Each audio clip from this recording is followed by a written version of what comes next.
Hello,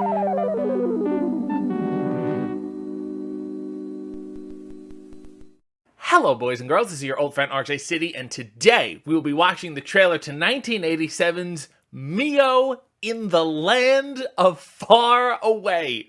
It is a Swedish-Russian children's fantasy film, and the land is so far away. You go to Neverland, and it's past that, and it's past wherever they filmed the Never-Ending Story, and then farther, and then you see it. I have no idea what this really is about, but I'm kind of getting the gist just from the title. So without any further ado, let us watch the trailer to 1987's Mio in the Land of Far Away. Oh, is he drinking? Oh, he's unlocked, I believe, some sort of floating head?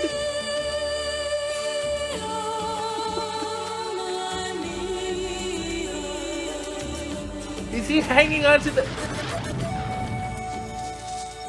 Father!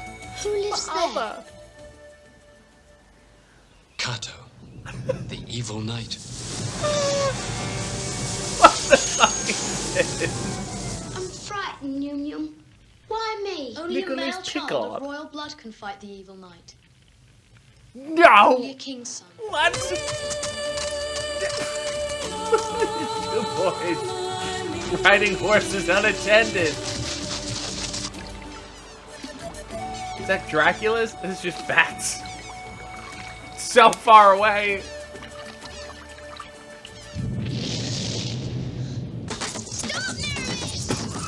What a terrible gallop sound effect. He's not gonna make it. Okay. Sort of midi. Put the title up again. That's important. Your cape, Oh. the finest fabric I ever wove. Why have you come here? He's got shit in Come his to beard. fight the evil knight Kato. What's this guy's name? Be quiet, or they'll capture us too. Hold his head! Don't kill another horse. Why does it have to cut through stone? Because Kato has a heart of stone. Sure. The only person made of stone. Oh my god. Christopher Lee! Is Christopher Lee the man with the heart made of stone? Okay. What are we doing? Is Christopher Lee the orb? It's fucking sauce. This horse doesn't even look interested. Whew. Okay. First of all, Mio, my Mio. Is that the only lyric in the song? They've played it 5 times. They also showed the title about 3 or 4 times during the trailer. They really wanted to drill this kid's name into your head. This is strong Mio branding, and I think that's incredibly important. So, at the beginning, this is the typical, shit must be going rough in my real life. That kid, they probably try to make you feel really, really bad for the kid at the beginning. I'm sure he's bullied. I'm sure his parents are mean. He's not doing well in school. And it's cold. If they're in England, maybe. I still haven't figured that out.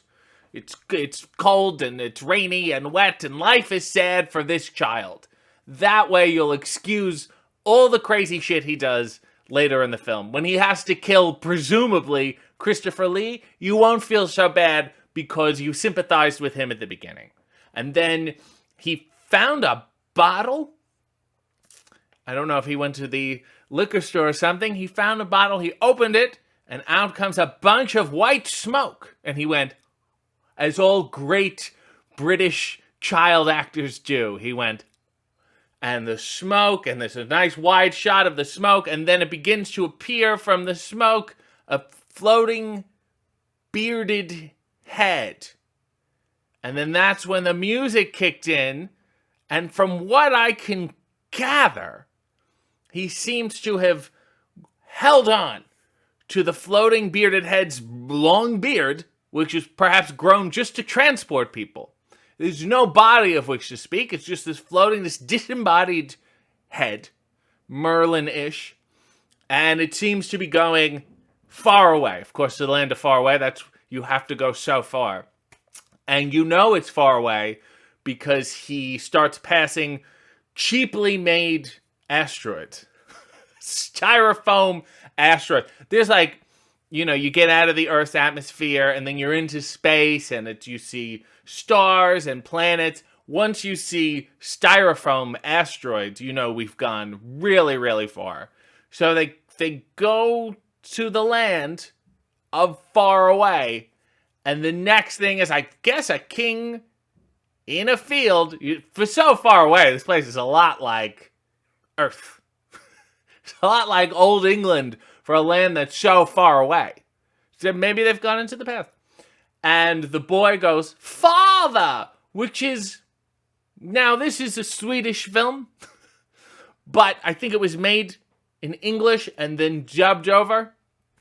So I can't really pinpoint the child's accent other than like, this is only what British child actors sound like.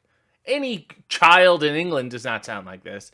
Any adult, anyone who's not acting does not sound like this. Only a British child in a movie will sound like this. And father. So I guess his father at a young age, maybe he was a deadbeat king dad. And he's like, I'm not paying for this kid anymore. I'm getting out of here. I'm going to the land of far away.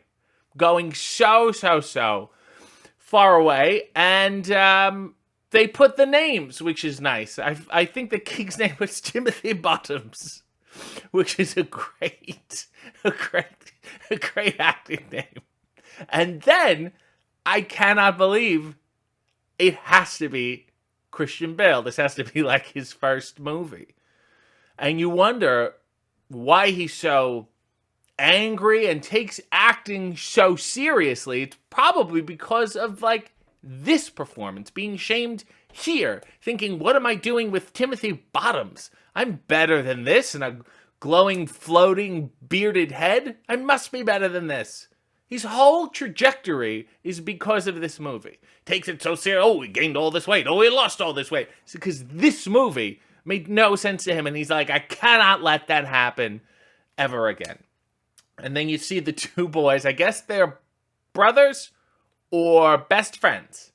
Hard to tell. Not really established. I guess the father is certainly not interested in continuing on this adventure with his son to get this heart of stone guy. He's like, you know what? I'm going to hang out here. You have a quest, but I'm going to hang out here. Go with your friend, brother, Christian Bale.